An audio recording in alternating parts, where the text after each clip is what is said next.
Ben, le processus de paix dans notre pays qui a commencé après la crise de 2012, qui a commencé véritablement au mois de juillet 2014, est en train de connaître son épilogue. Nous l'espérons tous, son épilogue, puisque nous savons, après 9 mois de discussion où le gouvernement, les groupes armés, quels que soient les camps dans lesquels les groupes armés se situent, mais aussi la société civile, nous avons tous eu l'occasion de contribuer, de dire notre vision en matière de dialogue, de réconciliation nationale, de recouvrement de l'intégrité du territoire, de restructuration de nos forces de défense et de sécurité, de réforme institutionnelle, de gouvernance, mais aussi de développement économique et social. Nous avons tous donné notre vision par rapport à cette question majeure pour notre pays. Le processus de paix est en train de s'achever et j'espère de manière heureuse puisque un accord de paix a été rédigé. Cet accord de paix a été soumis aux partis.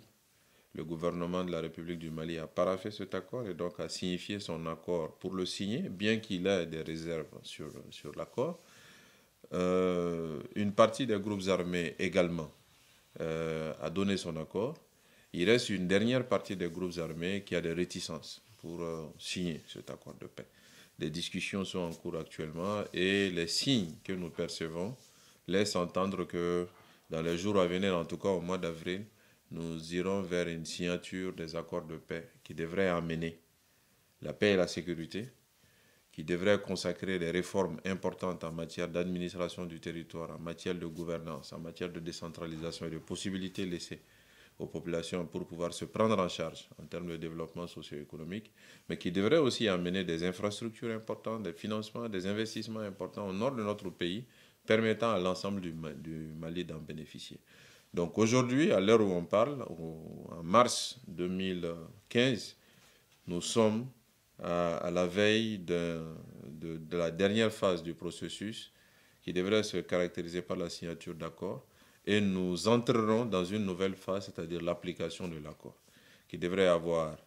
nous voir la paix, la sécurité, le retour des réfugiés, le processus de réconciliation bien lancé, des réformes économiques, des réformes territoriales, des réformes institutionnelles, permettant au Mali d'avoir l'organisation nécessaire pour permettre aux populations de se prendre en charge, de se développer, de libérer leur énergie, de croire un lendemain meilleur,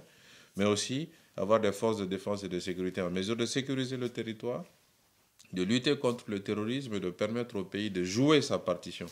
dans la lutte sahélienne contre le terrorisme, dans la lutte mondiale contre le terrorisme, et de voir enfin, je pense, les Maliens réconciliés, main dans la main, et tournés vers un développement économique et social qui seul peut nous mettre à l'abri définitivement du terrorisme, de l'insécurité, de la rébellion, des trafics de toutes sortes. Donc aujourd'hui, il y a de l'espoir, il faut être optimiste. Nous sommes au seuil d'une nouvelle ère pour notre pays. Je l'espère que tous ensemble, avec le soutien de la communauté internationale, nous allons arpenter ensemble les chemins de cette nouvelle ère.